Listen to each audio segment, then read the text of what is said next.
Bien.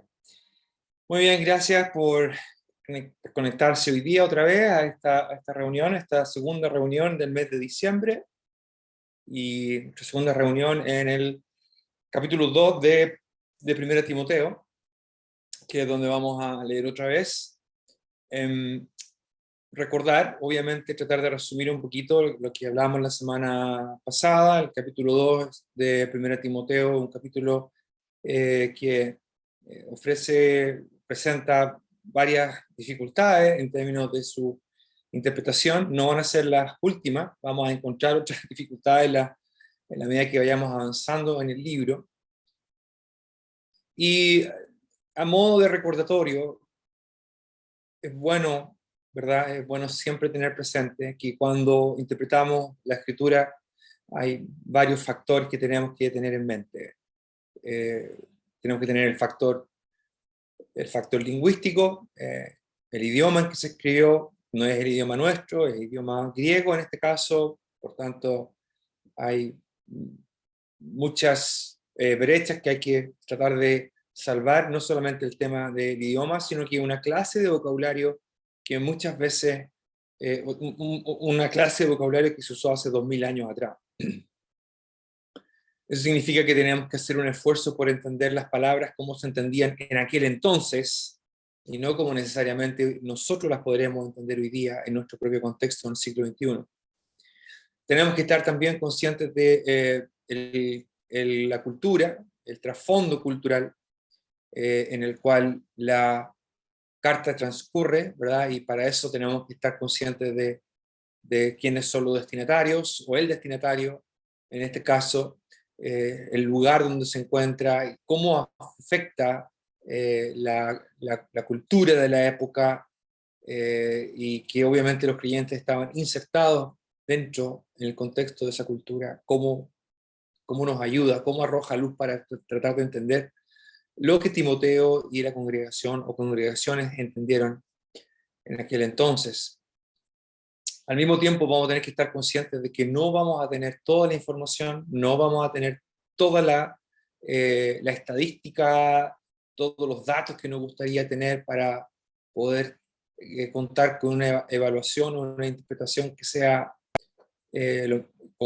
absolutamente completa. Hay momentos y lugares y ocasiones en las cuales vamos a tener que quedarnos quizás con un poco de algunos signos de interrogación. Por tanto, lo que vamos a intentar hacer es hacer nuestro mejor esfuerzo, o en mi caso, con la ayuda del Señor, y esa es mi oración, que pueda hacer mi mejor esfuerzo en tratar de explicar qué significa lo que vamos a leer hoy día y en las próximas semanas en la voluntad del Señor. Capítulo 2 comienza con una... Voy a proyectar aquí algo hoy día, no tengo tanto que proyectar, pero esto que tenemos aquí, bueno, 1 Timoteo 2, y lo que tenemos aquí es el capítulo 2, ¿verdad? Lo que está a mi izquierda es el texto en la Reina Valera, y lo que tenemos a la derecha es el texto griego, ordenado de una manera que más o menos uno pueda ver el flujo literario, cómo va fluyendo el texto. No alcanza aquí a caber completo, por eso después vamos a ver que solamente la segunda parte la puse otra vez, digamos, en la siguiente diapositiva. La idea de esto es poder ver cómo el capítulo 1, por una parte, el capítulo 2, perdón, por una parte está ligado al capítulo 1, y a la vez cómo el capítulo 1, cómo el capítulo 2 también presenta características literarias que hacen pensar con bastante seguridad que es un texto que es coherente, que es cohesivo. Es decir, aquí no hay cosas escritas al azar, ahí donde cayeron, están escritas de tal manera que siguen una lógica de pensamiento, una lógica de la idea que el apóstol Pablo quiere transmitir. Esto se hace notorio al inicio de la carta, cuando el apóstol Pablo dice: exhorto ante todo La semana pasada hablamos de una palabrita muy cortita, es la palabra un, que aparece aquí, de la que estoy subrayando lo que está en amarillo. Y es lo que se llama una conjunción coordinadora, una conjunción coordinadora. Le pueden llamar, algunos le llaman lógico inferencial, es decir, va a no solamente continuar la idea que se viene tratando, sino que va a usar lo que se ha dicho como base. De ahí que algunas traducciones las vimos, hoy día no voy a mostrar otras traducciones porque no caben en la pantalla. Pero si usted quiere abrir otras traducciones, puede usted hacerlo. Pero otras traducciones como la NBI o como la NTV incluyen esta conjunción un, que se debe traducir por tanto o por lo tanto, en vista de lo anterior. ¿Y qué es lo que hemos visto en el capítulo 1? Bueno, el capítulo 1 introduce el tema general de la carta, que se va a cerrar al final del libro con la misma idea, la enseñanza de otra doctrina. Y esa otra doctrina está influyendo, impactando negativamente a la congregación, a las congregaciones. Y el capítulo, de alguna manera, la primera parte, hasta el versículo 7, de alguna manera representa parte del remedio para aquellos problemas y al mismo tiempo va a presentar algunos de los problemas que tienen que corregirse a raíz de la falsa enseñanza. La falsa enseñanza entonces va a impactar, y vamos a ver hoy día, y vamos a explicar esto en un segundo, cómo esa falsa enseñanza está impactando a hermanos y a hermanas. Entonces es muy importante tener esto en mente para poder tratar de entender el mensaje. Entonces Pablo dice, por tanto, exhorto, urjo, animo, primeramente, a que se hagan rogativas, oraciones, una palabra importante, la palabra oraciones. Más adelante en el versículo 8, quiero pues que los hombres oren, de manera que el tema de la oración es un tema prominente aquí en el capítulo 2. Quiero pues que hagan rogativas, oraciones, peticiones y acciones de gracia por todos los hombres, por todas las personas. Dijimos aquí, el vocablo anthropos es un vocablo más genérico que debería entenderse no solamente como varones, sino que hombres y mujeres, la raza humana, las personas. Si alcanzan a ver la repetición de este adjetivo todos, ante todo, por todos, todos los hombres, en rescate por todos, toda sujeción. De alguna manera, esto marca una pauta, nos da una idea de alguna del énfasis que Pablo quiere hacer. Exhorto ante todo que se hagan rogativas, oraciones, peticiones, acciones de gracia por todas las personas, Y eso incluye, obviamente, a los gobernantes, a los reyes y por todos los que están en eminencia, para que vayamos a través de nuestra vida. Esta expresión que aparece aquí, ¿verdad? Muchas veces ignorada, la expresión para, esta preposición que indica propósito, ¿verdad? Para que vivamos, para que quieta y reposadamente vayamos a través de nuestra vida, esa puede ser una traducción más literal, con toda piedad y honestidad. Este versículo es tremendamente importante porque de alguna manera presenta el ideal que Pablo tiene para los creyentes, que los creyentes podamos vivir quieta y reposadamente. Dijimos que esto no significa una vida libre de problemas, para que podamos hacer, ¿verdad?, todo lo que se nos antoja y que nadie nos moleste, en fin, sino más bien se refiere a una clase de vida, la palabra ¿verdad?, quieta, reposadamente, especialmente este vocablo reposadamente en su forma verbal o sustantiva o en su forma adjetiva, lleva a la idea de una vida sin escándalo, una vida que no promueve, que es todo lo contrario a las peleas, a las discusiones, como decía recién, a los escándalos que terminan afectando el testimonio de una iglesia local. Así que lo que Pablo tiene en mente aquí es que los creyentes podamos vivir una vida, y luego le agrega con toda, mire, me faltó ese, dice, toda piedad, ahí está, toda piedad y mansedumbre, ese me faltó marcarla, ahí está, en paz eusebia caisem noteti. Importante ese vocablo, los dos vocablos, piedad y honestidad, piedad, eusebia, vocablo que habla de reverencia, una vida piadosa, y la otra palabra, honestidad, tiene que ver con honorabilidad, una vida que no haga surgir comentarios, ideas u opiniones de los de afuera con respecto al testimonio de la iglesia. ¿Okay? Ya hemos visto que al principio de la carta Pablo habla de lo que produce aquello que están enseñando los falsos maestros, estos de los cuales Pablo menciona a dos, Himeneo y Alejandro, y lo que esa clase de doctrina que están enseñando y que está siendo transmitida, y en esto las hermanas en Éfeso están teniendo un rol en cuanto a la expansión de estas ideas, como uno puede deducir por lo que dice más adelante la carta. Estas fábulas, genealogías interminables acarrean disputa. La idea de disputa aquí tiene que ver con especulaciones sin sentido y que obviamente van a acarrear divisiones, van a acarrear separaciones.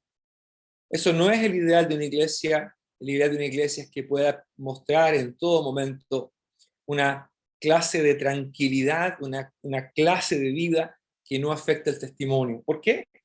Pablo lo dice en el versículo 3, porque esto es bueno y agradable delante de Dios, nuestro Salvador, el cual quiere que todos los hombres, noten ustedes lo interesante de la repetición, todos, ¿verdad? Pablo dice que se ore por todos los hombres, por todos los que están en eminencia. ¿Por qué? Porque Dios quiere que todos los hombres sean salvos, y para eso Dios proveyó de un mediador que se dio en rescate por todos.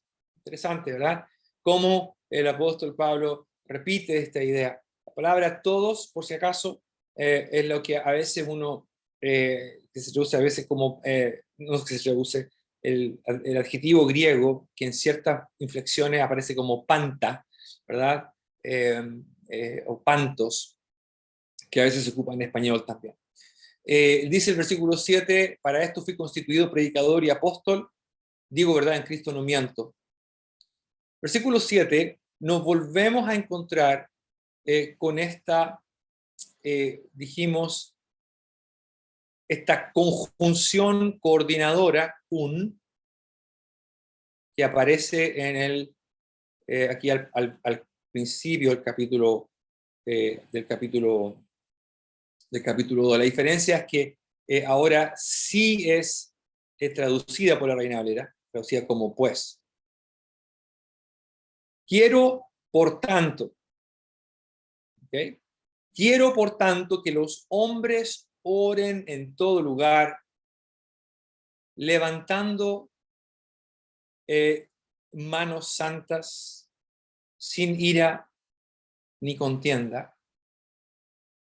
Asimismo, que las mujeres se atavíen de ropa decorosa, con pudor y modestia, no con peinado ostentoso, ni oro, ni perlas, ni vestidos costosos, sino con buenas obras, como corresponde a mujeres que profesan piedad. La mujer, una mujer, realmente no hay artículo en el texto griego, una mujer aprenda en silencio con toda sujeción, porque no estoy permitiendo a la mujer enseñar ni ejercer dominio sobre el hombre, sino estar en silencio. Porque Adán fue formado primero y después Eva, y Adán no fue engañado, sino que la mujer, siendo engañada, incurrió en transgresión.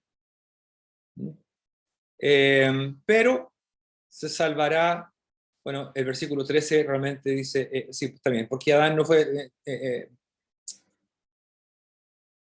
este aquí el 12 es lo que me quería decir, dice, porque, el versículo 12, ¿verdad? realmente el porque es un adversativo. Debería uno leerlo quizás como la palabra, aquí vamos a escribirlo, pero. No dice pera, dice pero.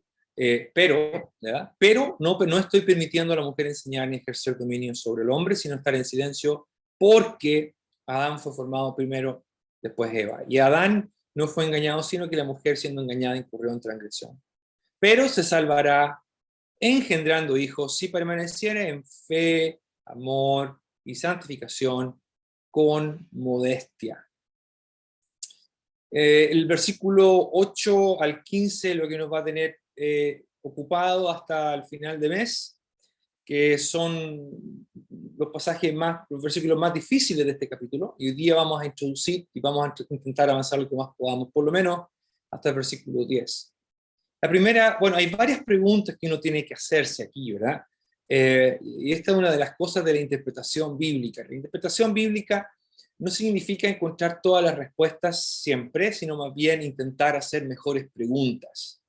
Y eso es lo que deberíamos nosotros intentar hacer, interrogar al texto con mejores preguntas. La conjunción coordinante o coordinativa o coordinadora, que aparece en el versículo 8, quiero pues o quiero por tanto, obviamente está vinculando lo que Pablo ha dicho desde el versículo 1 al 7, que tiene que ver con la oración. Y de hecho Pablo va a repetir en el versículo 8 del capítulo 2, donde repite el vocablo, aunque aquí ocupa el sustantivo, acá en el versículo 8 ocupa el verbo, proseuchomai, que es orar, pero obviamente está vinculando lo que ha dicho en cuanto a la oración. Y el versículo 8 al 15 va a estar dirigido tanto a varones como a mujeres. Hay un cambio aquí cuando Pablo dice quiero pues que los hombres, en el versículo 8 es el vocablo aner, de donde viene, aquí está en plural, ¿verdad? En su forma acusativa, tus andrás. Y obviamente Andrés inmediatamente piensa András, claro, suena como Andrés, efectivamente, viene de este vocablo, varón, Andrés. Aquí es András, su forma plural. Quiero pues que los varones oren en todo lugar levantando manos santas ni contienda. Y luego viene la parte que va dirigida hacia las hermanas, que es mucho más larga, ¿verdad? Y que va hasta el final del capítulo 15 y que obviamente presenta las mayores dificultades. Cuando uno lee un pasaje como este, ¿verdad? Quizás el versículo 8 no es tan difícil de entender, ¿verdad? El versículo 8, uno puede deducir que uno de los problemas que está ocurriendo en la congregación es una mala manera de expresar o una mala manera de llevar adelante, si es que se está llevando algo tan importante como es la oración. En este sentido, ¿verdad? Hay que definir si es que el versículo 7 y el versículo al versículo 15 tienen como principal propósito la reunión de iglesias, las reuniones de iglesias o cuando la iglesia se congregaba. Esto parece ser el sentido aquí, aunque la expresión en todo lugar podría prestarse como para pensar que no necesariamente el contexto de la iglesia local y el servicio de adoración es lo que está en mente, pero muy probablemente el contexto tenga que ver con la iglesia local. Pero hay un factor más que uno tiene que tener en mente. Las iglesias locales no se juntaban en esta época, no se juntaban en un lugar como Maipú 1375, ¿verdad? O como aquí en San Felipe, en la calle, ¿cómo se llama la calle? No me acuerdo, Prat se llama la calle donde está el local, en San Felipe, o en Santa María, Avenida La Torre 1127, ¿verdad? Las iglesias locales se reunían en casas, y cada casa tendría una capacidad para tener a 30 personas, 50 como mucho.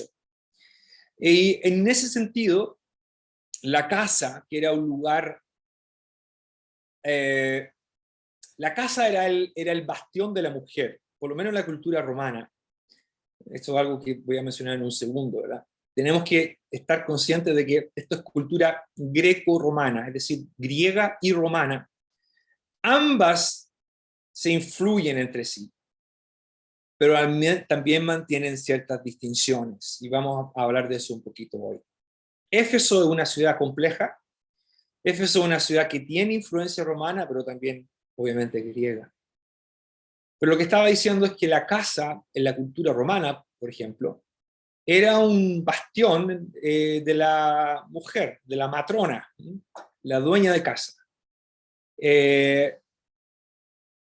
Y bajo cierto lugar, en cierto lugar y bajo ciertas circunstancias, por ejemplo, en el caso de la cultura griega, probablemente tal, una mujer en una actividad pública no le sería permitido ir a un lugar público, incluso dentro de la casa. El lugar de la casa era el atrium, como el patio central. Nosotros vivimos aquí por ahora en la antigua casa que era de don David Jones, y una casa del siglo XIX. Y si usted nos viene a ver, le va a llamar la atención que cuando entra, inmediatamente hay un patio central, y ese patio central está abierto, como la antigua casa chilena. La antigua casa chilena, de un neoclásico chileno vernacular, se me sale el arquitecto que algo me queda todavía, es una copia de una manera una especie de reproducción de la antigua villa romana, o de la casa romana, donde había un espacio al centro. Ese era el lugar público y donde las reuniones se llevaban a cabo. En la cultura griega, una mujer no sería permitida, por ejemplo, que estuviera comiendo, estuviera allí con personas que no fueran familiares. La cultura romana en ese sentido había evolucionado un poquito, se había diferenciado un poquito más de la cultura griega, en que las mujeres estaban teniendo mayores libertades. Y eso tiene, creo, mucho que ver con lo que está pasando aquí. Digo todo esto porque estamos tratando de ver si lo que Pablo tiene en mente aquí es la iglesia local, o la casa, el hogar, o ambas cosas. Y yo, después de muchas horas y días investigando, y todavía me queda por investigar en cuanto a esto, me da la impresión de que es una mezcla de las dos. La casa es donde la iglesia está. De hecho, Pablo ocupa ese lenguaje. Pablo habla más adelante de para que sepas cómo conducirte en la iglesia, la casa de Dios, ¿verdad? Habla de la casa de Dios. Y eso obviamente tiene algo que ver con lo que está aquí. Así que cuando Pablo dice que los hombres oren en todo lugar, es posible que tiene en mente literalmente todo lugar. La oración no como ahora, es que muchas veces oramos o en nuestra casa o en la iglesia. Era algo que se hacía de manera mucho más normal, de manera pública. A lo mejor usted puede orar cuando va en el bus o en el avión o manejando, siempre y cuando vaya con los ojos abiertos, o puede que esté orando en el trabajo o en su hora de colación, y probablemente va a cerrar las manos, va a cerrar los ojos y va a cruzar las manos y va a orar. A lo mejor no va a ser algo que llame mucho la atención, pero en el mundo antiguo era muy normal que alguien en la calle, digamos, se parara y orara.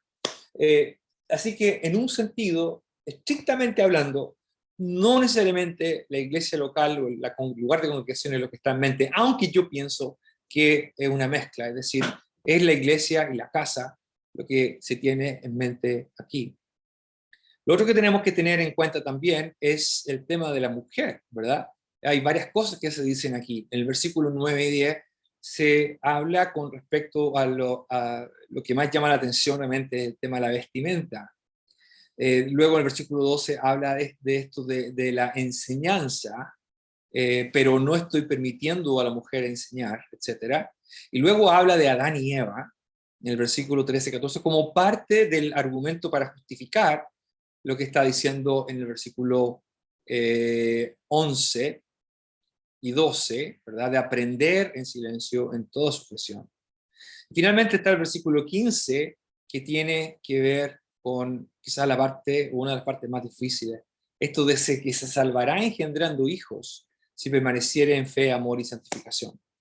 Lo que sí tenemos que recordar es que el versículo 8 al 15, que tiene que ver con problemas de hombres y mujeres, y que tienen que ver con problemas dentro de la casa iglesia, y específicamente y probablemente con la idea de la oración y con alguna clase de enseñanza que se estaba dando allí, eso tiene que calzar, ¿verdad?, con los problemas que estaban afectando la iglesia. Y uno de los problemas, obviamente, tenía que ver con la enseñanza. Este es uno de los problemas, ¿verdad? La enseñanza o la mala enseñanza que estaba afectando a los creyentes aquí en Éfeso. Por tanto, estos versículos del 8 al 15 tenemos que leerlos e intentar interpretarlos a la luz de ese contexto, el contexto de una carta que tiene como propósito corregir un problema que es la mala enseñanza. Hay algunos problemas de estos que van a repercutir, por ejemplo, más adelante, aquí mismo en la carta.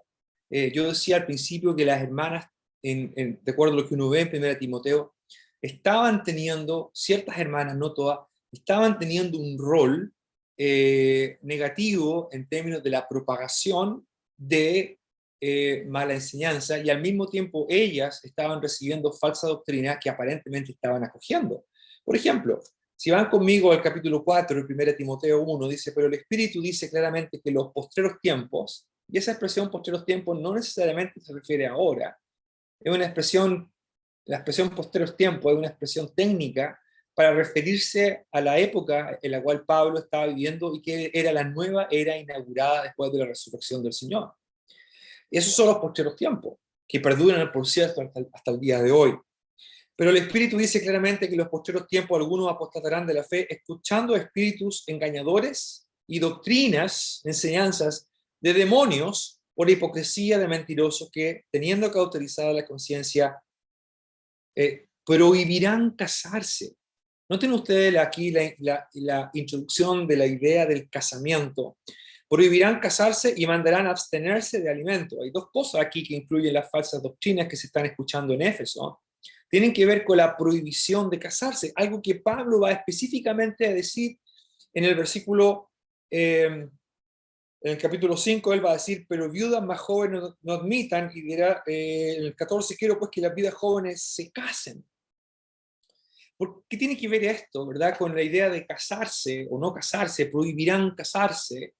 Es posible que una de las ideas aquí tenga que ver con que lo que algunos eruditos del Nuevo Testamento llaman la nueva mujer romana, una mujer que estaba, un tipo de mujer y un tipo de comportamiento que iba en contra incluso de las propias normas éticas y morales de la cultura romana, una especie de liberación que estaba ocurriendo en aquella época y había comenzado unos 4 décadas antes de nuestra era y que perduraba y se estaba expandiendo en aquellos días. Vamos a mencionar un poquito más de eso.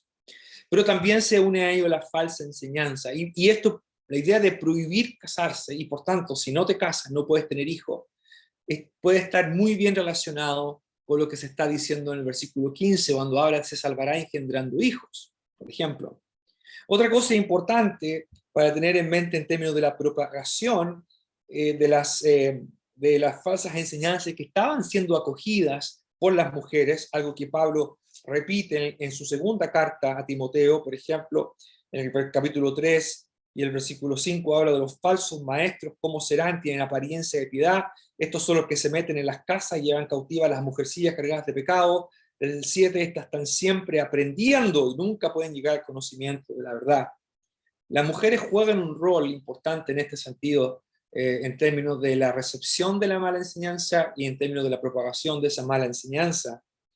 Esto se reafirma con lo que está en el versículo 11, cuando Pablo dice, pero viudas más jóvenes, estoy otra vez en 1 Timoteo 5, pero viudas más jóvenes no admitas, porque cuando impulsadas por sus deseos se rebelan contra Cristo, quieren casarse, incurriendo así en condenación por haber quebrantado su primera fe. Y también aprenden a ser ociosas, andando de casa en casa. Interesante, ¿verdad? Esto de andar de en casa en iglesia puede ser. Y no solamente ociosas, sino que también chismosas y entremetidas, hablando de lo que no debieran. Especialmente relevante es esa frase, chismosas y entrometidas, que generalmente uno lo entiende en nuestra propia cultura ¿verdad? Uy, perdón el chilenismo, hoy que soy metía, soy copuchenta, ¿verdad? Te andáis metiendo en la vida de todo y andáis transmitiendo, ¿qué te metí en mi vida? ¿Quién soy tú para meterte? En fin, lo que uno podría entender de eso, pero los vocablos apuntan a una dirección un poquito diferente. La palabra chismosa, que no aparece en otra parte del Nuevo Testamento, si no me equivoco, fluaros, ¿no? Fluaros es un vocablo que no solamente significa chismoso, sino que es un vocablo que tiene que ver con hablar cosas sin sentido, cosas que no tienen sentido. Eh, por ejemplo, hay un escritor, eh, realmente no sé quién lo escribe, no sé si es Cicerón quien lo escribe o es Plutarco quien lo escribe, no alcancé a investigar bien, pero se habla acerca del nacimiento de Cicerón, un importante pensador romano, y se habla del que cuando Cicerón nació, su madre nació sin tener dolores de parto, por ejemplo, y que la noche en que nació vino un ángel para anunciar su llegada. Y luego el texto, el pasaje, el relato, ¿verdad? En griego, habla de que algunos pensaban que este relato eran solamente sueños y tonterías. Tonterías. El mismo vocablo que Pablo ocupa aquí, que se traduce chismosas, fuluaros. El vocablo más bien, más que hablar de chisme o transmitir chisme, tienen que ver con la conversación de cosas que no tienen sentido, que va en línea con lo que Pablo habla en el capítulo 1, donde habla de que los falsos maestros quieren ser maestros de la ley sin entender lo que afirman o lo que dicen. El segundo vocablo que aparece en 1 Timoteo 5:13, entrometidas, es un vocablo que lo mencioné en la primera reunión, hace un mes y medio atrás, cuando Pablo ocupa un vocablo que solamente aparece en Hechos 19, donde se traduce como practicantes de la magia. La clase de conversación que estas mujeres están transmitiendo, las hermanas están transmitiendo, es una clase de conversación que se relaciona con la falsa enseñanza que se está transmitiendo en Éfeso. Esos antecedentes son importantes tenerlos cuando uno lee algo como, por ejemplo, porque no permito o no estoy permitiendo a la mujer enseñar. Y eso lo vamos a ver hoy día, probablemente la próxima reunión, incluso la subsiguiente, porque veo que el tiempo va avanzando rápidamente. Todo esto que estoy diciendo es para intentar comprender de qué se trata lo que Pablo tiene en el versículo 8 al 15. Y por qué es tan importante lo de la ropa decorosa y todas esas cosas. ¿Qué tiene que ver con la falsa enseñanza? ¿Qué tiene que ver con la falsa doctrina que se estaba recepcionando y que se estaba expandiendo o que estaba proliferando o transmitiéndose dentro de la iglesia local? Bueno, el versículo 8, no voy a quedarme mucho ahí porque no es tan difícil y el tiempo avanza. Dice, Pablo dice, parte por los hombres, quiero pues que los hombres oren en todo lugar. Y la expresión aquí siguiente habla de cómo deben hacerlo.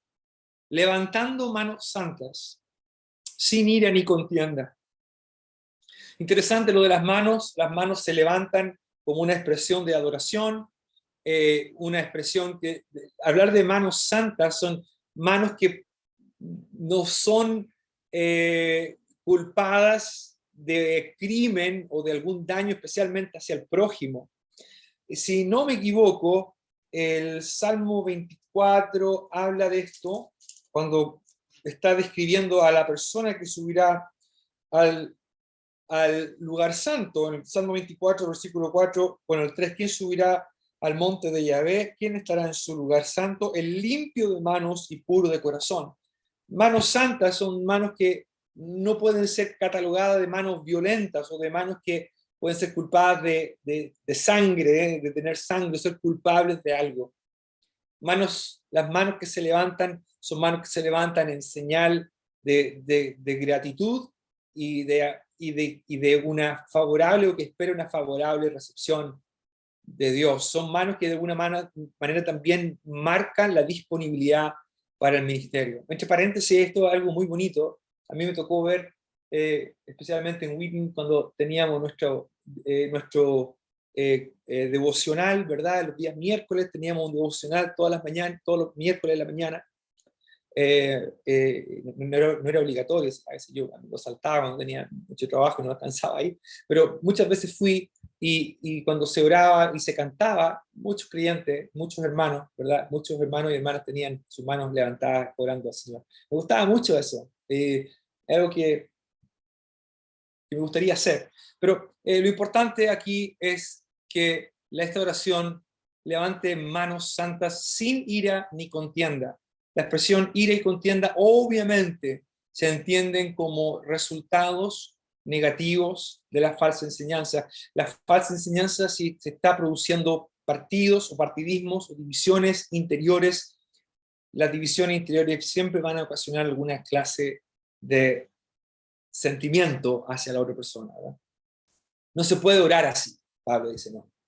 Yo quiero que los hombres oren, pero que oren con manos santas, sin ira y sin contienda.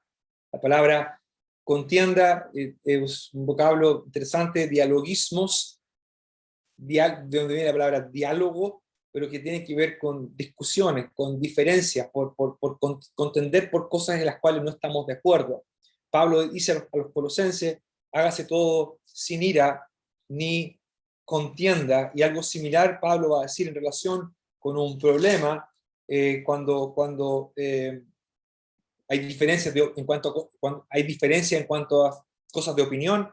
En Romanos 14:1, recibid al débil en la fe, pero no para contender sobre opiniones. Con el dialogismos entonces apunta a esa tendencia tan propia nuestra de querer imponer, querer debatir y pelear.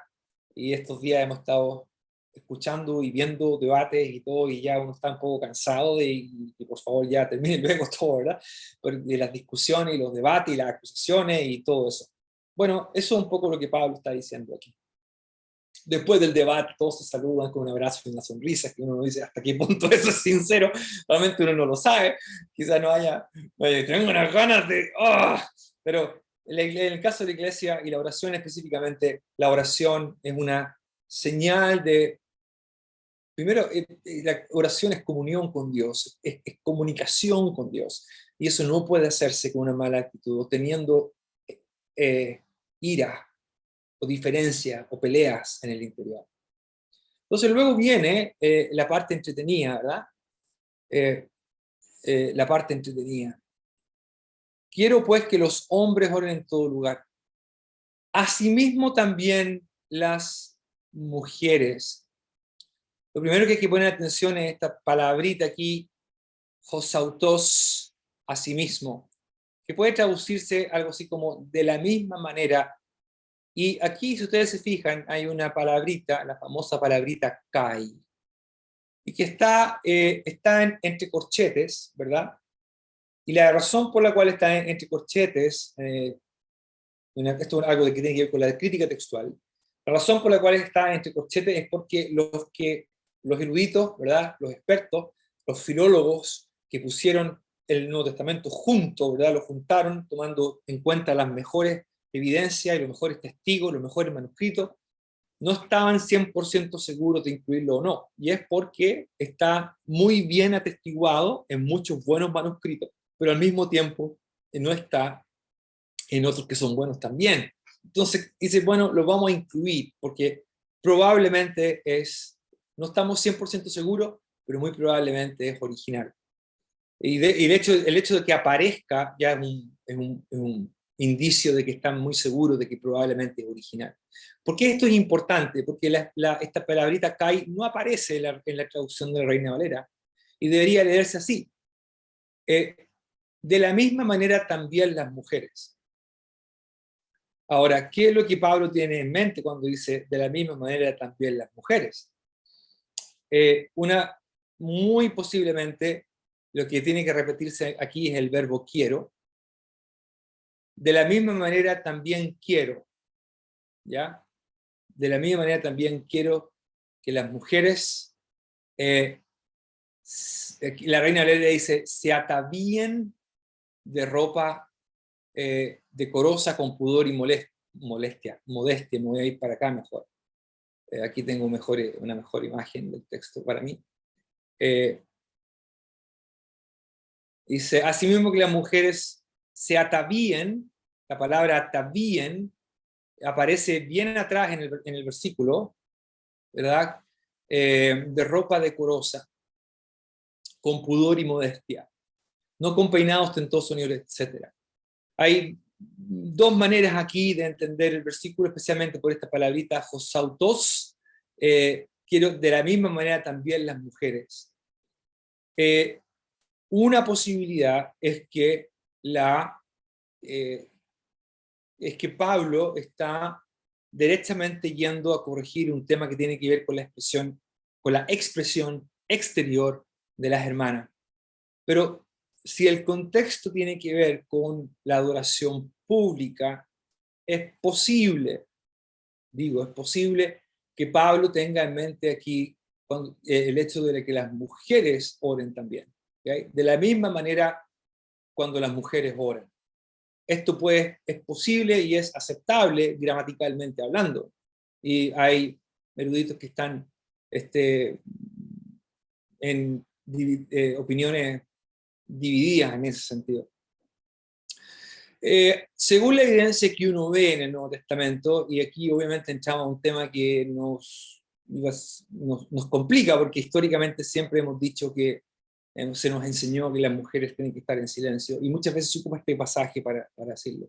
Hay otro pasaje más en 1 Corintios 14, que es un pasaje que en algún momento quizás vamos a ver también. Si solamente tuviéramos esos pasajes, entonces uno más o menos estaría claro. El problema es cuando uno enfrenta otros pasajes, como 1 Corintios 11, justamente, cuando el apóstol Pablo está hablando, ¿verdad?, de la cubierta, y él dice que en el versículo 4 de 1 Corintios 11, dice: todo varón que ora o profetiza con la cabeza cubierta, afrenta su cabeza, pero toda mujer que ora o profetiza con la cabeza descubierta, afrenta su cabeza. El capítulo 11, versículo 4 y 5 dan a entender, eso es lo que uno entiende al leer el pasaje, de que tanto hermanos y hermanas tenían alguna clase de participación pública, al menos en la oración y en la profecía. Esto es muy llamativo porque cuando uno va al libro de Hechos y lee con atención, uno se da cuenta que las hermanas tenían o estaban ahí orando con los hermanos también. Así que es posible que aquí la idea de que Pablo tiene en mente la oración de los hombres hecha con manos santas, sin ira ni contienda, por una parte, y por otra parte, de la misma manera también las mujeres cuando oran tienen que hacerlo de una manera decorosa. ¿Okay? Este es el problema. En el caso de los hombres el problema sería la ira y la contienda. En el caso de las mujeres es su apariencia exterior.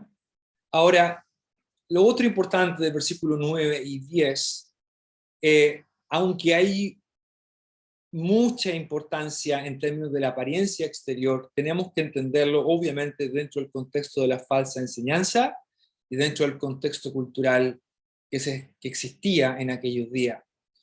El vocabulario que Pablo ocupa es un vocabulario bastante interesante y que me da la impresión que lo deja con cierta ambigüedad intencionada. Me olvidaba decir que para los que quieran investigar un poco más, uno de los padres de la iglesia, Crisóstomo, ¿verdad?, del siglo III y IV, él entendía en esa época, ¿verdad?, 200, 300 años después que esta carta se escribe, que las mujeres aquí estaban siendo incluidas en la oración también y que tenían que hacerlo de una manera apropiada. Pueden buscar la nota después, Juan Crisóstomo. Las palabras que Pablo ocupa, por ejemplo, la palabra ropa, que aparece aquí, realmente es el vocablo griego katastolé. Katastolé.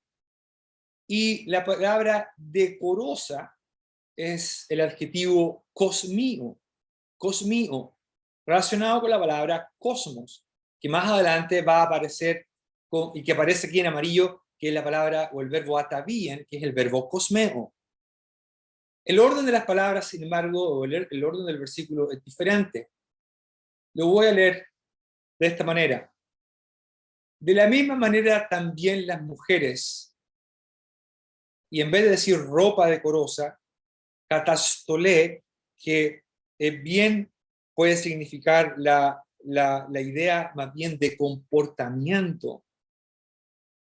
Vamos a un paréntesis aquí.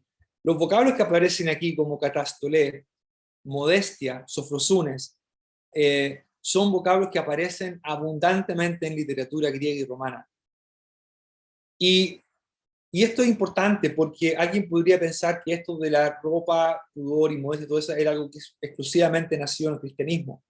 Pero ya antes del cristianismo ya existían códigos e incluso leyes dictadas por el emperador romano que apelaban o apuntaban a una cierta manera en que las esposas tenían que vestirse.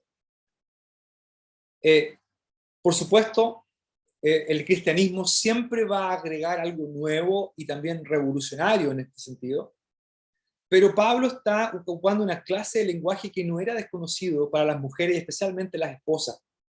Otro subparéntesis, la palabra mujeres que aparece aquí, y eso es lo que olvidé de mencionar. En griego la palabra mujer puede ser la misma tanto para esposa como también para mujer. Si yo, igual que en español, ¿verdad? Esta es mi mujer. Se entiende claramente que es mi esposa. Yo puedo decir, si voy con mi esposa, yo puedo decir, ella es mi mujer. Ahora, si yo dijera, ella es una mujer, no me iría muy bien después de que yo dijera esa frase, porque estoy desconociendo mi vínculo con ella. Pero solamente estoy diciendo que la palabra mujer puede ser en griego tanto esposa como también puede significar mujer. Y es posible que el contexto aquí, versículo 9 en adelante, tiene que ver con esposas y no solamente con mujeres. Y esto es algo importante también, porque uno dice, bueno, ¿a quién está dirigido esto? ¿A quiénes Pablo tiene en mente? ¿A todas las mujeres o a todas las esposas? Bueno, en realidad es difícil pensar que estén todas en mente, porque hay otra cosa más que hay que considerar, y que no son cualquier clase de esposa o mujer, sino que también son mujeres que son ricas o que son pudientes, ¿verdad? Que son pudientes, que tienen un estatus social alto. ¿Ok? No está dirigido en el sentido a cualquier mujer o cualquier esposa. Está dirigida a mujeres pudientes. ¿Por qué? Porque el peinado ostentoso, cuidado que no voy a alcanzar a explicar todo el día, la idea del peinado ostentoso, las perlas, vestidos costosos, era algo que obviamente una mujer de medios podría hacer. Una esclava no podría hacer esto. Y la iglesia estaba compuesta de toda clase de mujeres. Tampoco este versículo estaría dirigido a señoritas de 12 o 13 años que todavía eran solteras, se casaban a esa edad, por si acaso. Yo miro a mi Amanda y wow, en la cultura romana ella habría estado casada hace rato. Eh, hay innumerables testimonios, se han descubierto cientos de epitafios, de inscripciones, donde se hablan de las mujeres y de las características que ellas tenían en el mundo romano, se hablaba de su decoro. Una buena esposa en el mundo romano, una buena esposa era una mujer que era considerada fiel y casta, y eso se demostraba a través de la ropa. La matrona romana ocupaba una ropa especial que se llamaba estola. La estola era una ropa muy, muy, muy pudrosa, diríamos, siguiendo el lenguaje de Timoteo. Y otra cosa importante que decir, la mujer romana, ella era considerada, tenía que ser un ejemplo de castidad y de dignidad, porque a través de ella el esposo construía honor. Sin embargo, el esposo romano podía, por ejemplo, tener diferentes mujeres, podía tener relaciones sexuales con las esclavas o con otras mujeres libres dentro de la casa. Y es más, hay escritores griegos y romanos que hablan de que esto era bueno porque una esposa no podría prestarse para ¿cómo se dice? Para los deseos lujuriosos de su esposo. Para eso estarían otras mujeres como las prostitutas o las esclavas. Una mujer romana, una esposa romana, tenía que ser un símbolo de castidad y de dignidad. La estola, la vestimenta, iba a ser una de las maneras en que ella iba a expresar esa castidad, esa dignidad, el hecho de que ella pertenecía a una familia noble y estaba casada. Si una mujer romana, una esposa romana, era sorprendida en adulterio, por ejemplo, el esposo tenía toda la libertad de matarla inmediatamente si quería. Pero el esposo romano tenía todas las libertades que él quisiera, él podía tener muchas mujeres. Eso comenzó a cambiar unos 4 décadas antes de nuestra era, cuando algunas mujeres romanas, especialmente aquellas con educación y con medios, comenzaron a revolucionarse en cuanto a eso. Y hay mucho testimonio en cuanto a esto. Hay leyes romanas, hay emperadores. Augusto pasó leyes, porque incluso su propia hija, una hija de Augusto, se entró en esta liberación femenina dentro del Imperio Romano. Cuando Pablo menciona cosas como el peinado ostentoso, el oro, las perlas, vestidos costosos, está hablando de una vestimenta que era propia de una clase de mujer que estaba enviando un mensaje, de una esposa especialmente, difícilmente una mujer soltera. Tenía que ser una esposa y rica. Estaba diciendo, yo soy libre. Yo soy libre, si mi esposo tiene otras parejas y otras mujeres, yo también estoy disponible. Por tanto, cuando Pablo habla de esta ropa, no está diciéndole a la hermana, no puede ir a reunión así. No, este es un pasaje que tiene muchas características locales de una situación particular. Eso no quiere decir que no tenga aplicación, la tiene, pero que apunta hacia un grupo más específico. No todas las hermanas en Éfeso podían hacer esto. ¿Ok?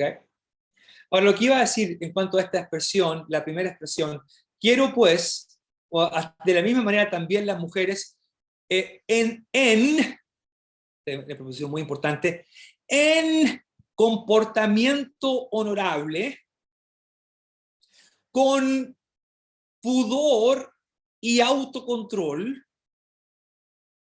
se atavíen ellas mismas. Esa es mi traducción, respetando el orden de las palabras. ¿Verdad?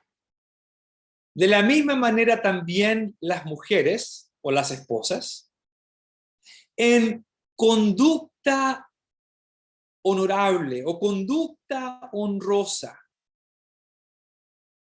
con pudor y autocontrol. Sofrosunes, un vocablo que aparece 3 veces solamente, pero la palabra froneo es muy importante y aparece con otras combinaciones en las epístolas, y que tiene que ver con la mente, y aquí con autocontrol.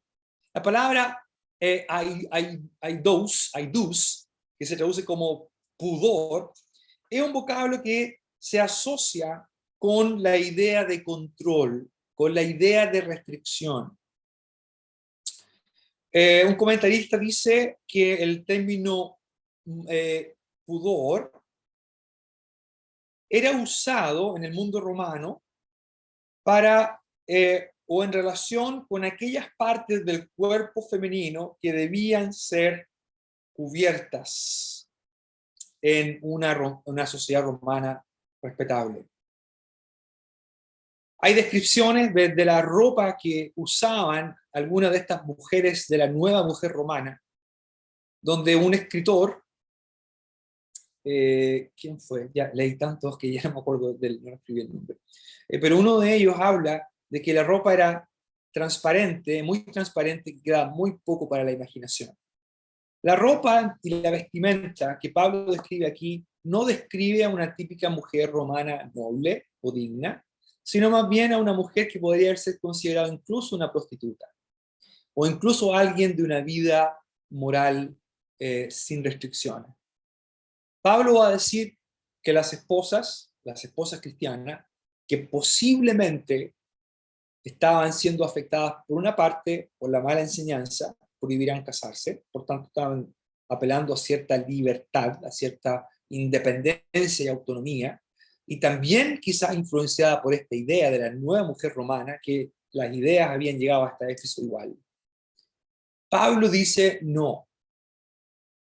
Si las mujeres van a orar, si es que la idea de la oración está presente, o solamente está la idea del comportamiento, ¿no? De la misma también las mujeres en comportamiento honorable. La palabra ropa, ¿verdad? Esa es la palabra que estoy tratando de, esta palabra que aparece aquí, ¿verdad? La palabra ropa no es una buena traducción.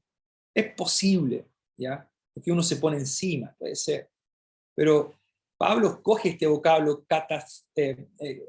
catastole porque es lo suficientemente ambiguo para acoger o cobijar la idea no solo de vestir, sino también de, de comportamiento. ¿Okay?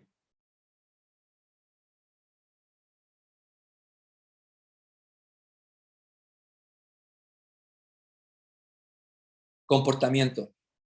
Por eso que mi traducción es de la misma manera también las esposas o mujeres en comportamiento honorable, con pudor y autocontrol, se atavíen ellas mismas. No, y ya no alcanzo a explicar esto, lo vamos a explicar esto de lo que el peinado ostentoso, ¿ok? No con peinado ostentoso, con oro, ni perlas, ni vestidos costosos, sino más bien, es una adversativa muy fuerte, sino, y esta frase es un poco difícil de traducir, pero sino como mujeres que o cuyo apropiado o lo que es apropiado para mujeres quienes profesan piedad. Otra vez este vocablo feo se vayan, Pablo lo ocupó, ¿verdad? Cuando dice aquí, en el capítulo 1, en el que mismo donde hemos leído, en el capítulo 2 y en el versículo 2, cuando él dice que los creyentes podamos vivir quieta y reposadamente con toda eusebia, piedad. Y aquí habla de que las mujeres, más bien, en vez de caracterizarse por vestirse de una manera que no solamente deja un mal testimonio para la naciente iglesia, porque era considerado incluso en la cultura romana como algo totalmente fuera de lugar, una mujer cristiana no podía prestarse para eso, sino que más bien la mujer cristiana debía vestirse, y ojo que Pablo no le cambia el closet, ¿ok? Pablo no le está diciendo qué se tiene que poner, Pablo no le dice póngase la estola, ¿ok?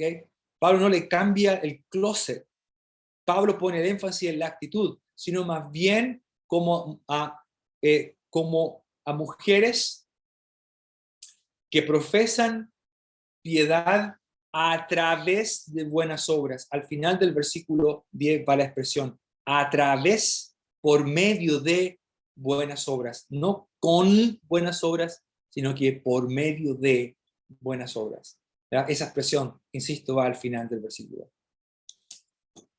¿Cómo estaba afectando la falsa enseñanza todo esto? Bueno, algo de esto lo vimos cuando Pablo habla de algunos que prohibirán casarse, mujeres que... me olvidé de hablar de la riqueza, ¿verdad? Porque Pablo habla de las viudas que se casen, de algunas viudas seguramente con dinero, pero dice la viuda que es verdad viuda, etcétera, espera en Dios, primera de Timoteo 5, y el versículo 6 habla, pero la que se entrega a los placeres, esa expresión placeres es el vocablo lujos, la que se entrega a los lujos, viviendo está muerta. Y esa idea calza muy bien con lo que Pablo está tratando aquí. Versículo 9 y 10 habla de un grupo específico de hermanas, probablemente esposas, que están a través de la vestimenta mostrando no la clase de comportamiento que ni siquiera calzaba con lo que se esperaba en una cultura secular como la romana, más bien en la cultura cristiana la mujer tenía que demostrar la clase de virtudes que eran propias, que son propias del ser humano, como por ejemplo la piedad, el autocontrol, cosas como esa, como mujeres que profesan piedad. Bien, me pasé harto, perdón, pero es que no tenía cómo terminar. Pero vamos a seguir, Dios mediante, la próxima semana y ahora vamos a ver. Padre, gracias te damos por la palabra tuya que nos recuerda dónde el énfasis debe estar. No solamente las hermanas, sino que también todos nosotros tenemos que vestirnos con estas características, vestirnos con las características de la piedad, de lo que es honorable, de lo que es piadoso, y que eso caracterice, que eso haga, que eso evidencie nuestra relación contigo, sobre todo en un mundo que pone tanto énfasis en lo exterior, que podamos nosotros demostrar con nuestra vida la clase de carácter que el pueblo tuyo tiene. Bendice a tu pueblo, a los hermanos y hermanas que están aquí conectados esta noche por lo que hemos escuchado, pasajes difíciles, pero que podamos entenderlos y aplicarlos de manera correcta a nuestra vida. Te damos las gracias en el nombre del Señor Jesús. Amén.